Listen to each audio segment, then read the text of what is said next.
I've been marinating on this for a long time. I've been brewing up this take for you guys, and I have finally decided to unveil it for everyone. I am forecasting what I am terming a silent blue wave, guys, because unlike Donald Trump, Kamala Harris' success with the Democratic Party is going to be contagious. It is going to impact down ballot performance.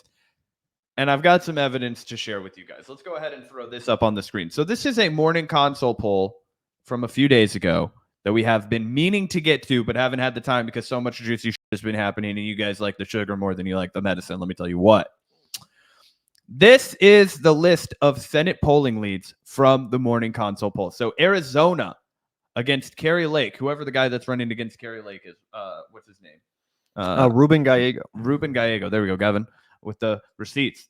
Down 14. I don't know if it'll be a 14-point ass whooping, but surely Kari Lake is going to continue to be a part of that erosion of the Republican Party, the debasement of the Republican Party. The more MAGA people on the ballot, the worse the Republicans typically do. Michigan up 14. That's a really good sign for Kamala because a 14-point lead, there's a lot of meat on that bone.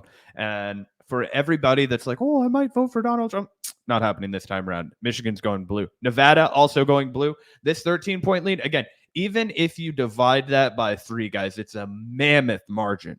Mammoth margin. Nevada's going blue as well. Maryland, similar discourse. Pennsylvania, I think this is another important one to watch because obviously everybody's disappointed with John Fetterman, right? But he's not up for election. It's their other senator.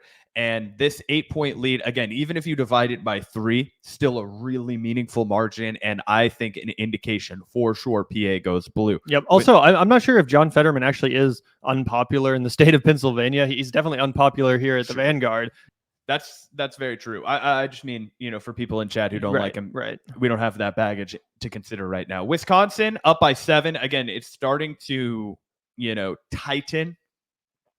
But I still feel pretty confident about Wisconsin if you balance that with the polls that are coming out for the general election for Kamala. I think that they'll, keep Wisconsin blue. Ohio, Texas, and Florida are the states to watch. Sherrod Brown is up against a truckload of cryptocurrency and other money. And he hasn't always been a reliable vote for progressive causes, but he's always been a way better Democrat than most, right? So I think that losing him is going to be a real problem, and it's also going to see the state of Ohio go deeper and deeper red. This one I am troubled by because it's a really, really close margin. I've seen polls come out that show Sherrod down by 1 point. Also, everybody, this is nuts. That's the real Laverne Cox. I'm sorry. I'm sorry. That's rude to say. That's not cool to say. Whatever. I'm not a cool person. What I'm up, a bartender Laverne? in Kansas City. This is tight. What up, Laverne? That's awesome. But yeah, so God, let me catch myself together now. Texas is the other one I really want to take a look at, guys. Colin Allred is a Dallas area congressman, but you guys might know him better if you're an old sports head, as he was a linebacker for the Tennessee Titans. And I actually think he might be uniquely positioned to unseat Ted Cruz in a shocking development. Now, a lot of people in the chat are going to recoil. They're going to push back. They're going to say, oh, do you remember Beto O'Rourke? Everybody thought that Beto O'Rourke was going to be able to beat Ted Cruz. And then he launched his entire political career off of being a loser. And that I do not accept. I do not fuck with Beto O'Rourke. I never liked him, and I never thought that he was going to beat Ted Cruz. Let me tell you why it's different this time around, Gavin, and see if I can convince you. Dallas is a burgeoning, exploding suburban area. And when you go there, you almost forget that anywhere exists but the suburbs. It is a giant shopping mall, potentially my least favorite place on earth. I absolutely abhor Dallas, Texas. It's like Ted Cruz's wet dream there, is how I used to describe it, right? That was my favorite thing. That's why Gavin's shouting his head. That might change. It might become Colin Allred's wet dream. And here's why. As Texas becomes more suburban, as people leave California to go to Texas, as Austin expands, as these cities in Texas start to take over, I'm forecasting an Illinois situation. I am forecasting that at a statewide level, a guy who has the unpopularity of Ted Cruz, a guy who has had so many scandals as Ted Cruz, going up against a popular former NFL athlete, Democrat. And when I say Democrat, guys, he is a Republican, but he's not a fascist lunatic like Ted Cruz, right? That's the kind of Democrat that we're dealing with. He's not going to scare off anybody. This is a blase, milquetoast liberal, but that's kind of who you need to unseat Ted Cruz. I thought Beto had a little bit too much Democratic establishment energy, which I think would make people recoil at the Senate level for Texas. Whereas this Colin Allred guy, he kind of keeps to himself. He's not getting paraded by the Democratic National Party around because they know that's not going to be good for him, but he is getting a truckload of cash, right? There was a Newsweek article I read about a week ago showing that this guy is just way up on Ted Cruz. And so he's had to dip into his war chest from years ago when Ted Cruz was a more popular candidate. But people have to remember, and then I'll pass the baton back to you, Gavin,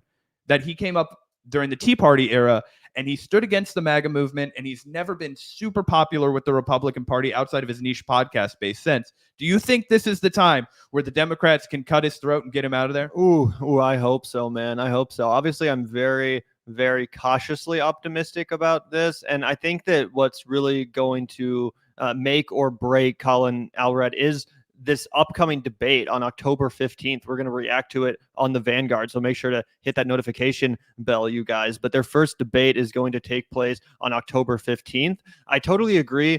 On paper, Colin, he seems like a really good candidate, the kind of candidate that actually could take down Ted Cruz. I agree. He has maybe a little bit less of that kind of like youthful, like I'm a young Democrat sort of energy that Beto brought to the table, specifically in 2018.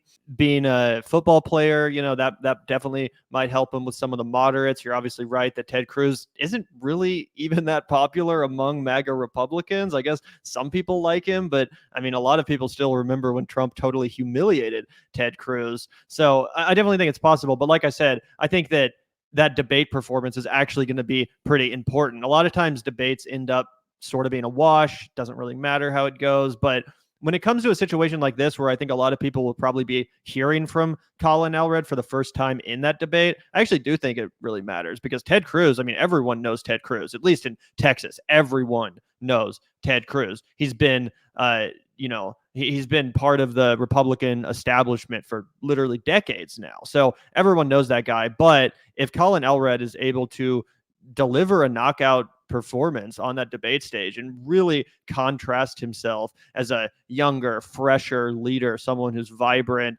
and, intelligent and able to bring something new to the table, I think, Ted Cruz might actually be in a race for his life here. That's kind of what I'm forecasting too, Gavin. And I totally agree with your point about the debate being crucial. Here's the energy I'm hoping that Colin Allred brings to the table, right? Ted Cruz is an obvious wimp. Okay, he's a coward. He has no riz. He has no self-confidence, right? All he has is tearing people down and barricading himself around his hateful ideology. And when you listen to the guy, you can tell. Just listen to his voice. It's a giveaway. Okay. And I don't mean that in an ad hominem way. I just mean that in the sense that like he sounds horrible and I want to punch him in the face. If you contrast that with Colin Allred and he comes out here with his football coach energy, that guy's been in a lot of locker rooms, right?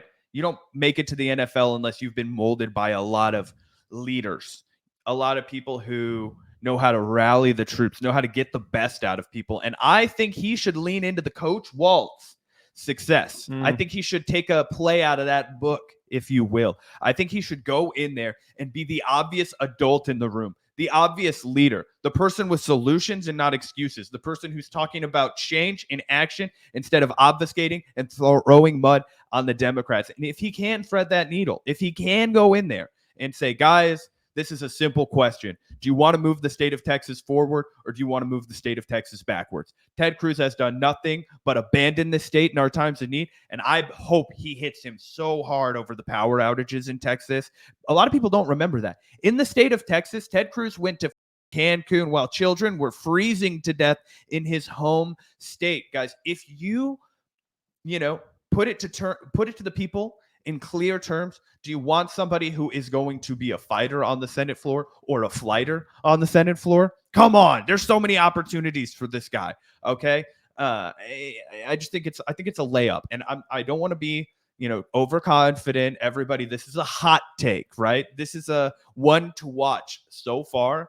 But as we do start to see the suburbanization of Texas, we have to be prepared for a flippening. Not only are we looking at the bluification of the Dallas-Fort Worth area, obviously Austin has always gone reliably blue. You have more immigrants than ever in places like Houston, Texas, right? Those people, what are they? They're going to vote for this guy after all the horrible things he said about how they're eating dogs, about how they're here to rape people? No, of course not. No, why would you do that? So I don't know. Yeah. I also I think it's think coming. that, we talked about Beto O'Rourke, and one of the big things that hurt him so much, specifically in the governor's race, was his comments about how we're gonna take your guns. What did he say? Well, yeah, of course we're gonna take your guns. Yeah, dude, and he always was so cringe when he would swear. It was so Yeah. unnatural. As a guy who swears like a sailor in a way that I would like to work on and dial it back, this guy doesn't need to pick him up. Yeah, honestly, a lot of times politicians do that when they like break out a swear word and they're like, "Oh, this is really gonna shock the crowd," Serious. and then it just comes off so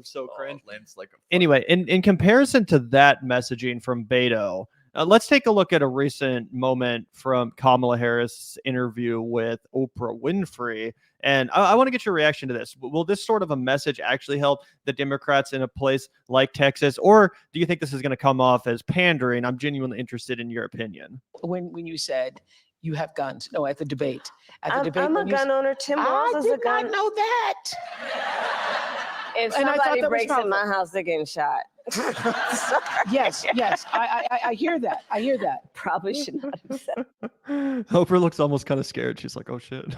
Honestly, I think it was a good answer. I thought she delivered it perfectly. I sent that to my dad. Yeah. My dad. He didn't respond though. He didn't like that one. I don't know. Sorry, Larry. Where you at? I was like, tough one. I was like, you can't say she's coming to take your guns. She's got a gun. Is she going to take her own gun? Are you Yeah. going to? No. And- I think it's smart politics. I think she goes out there, and while you could say like, "Oh, everything Kamala says is insincere," or whatever, that's what it basically comes down to, right? You're going to try and pretend that both her and Tim Walz are insincere gun owners. Now, there's probably a lot more photographs of Tim Walz with like a hunting rifle going after turkeys, right? Because her weapon is probably for self-defense. And look, dude, if I was a black woman in America, I would probably be more quick to have my own gun too, dude.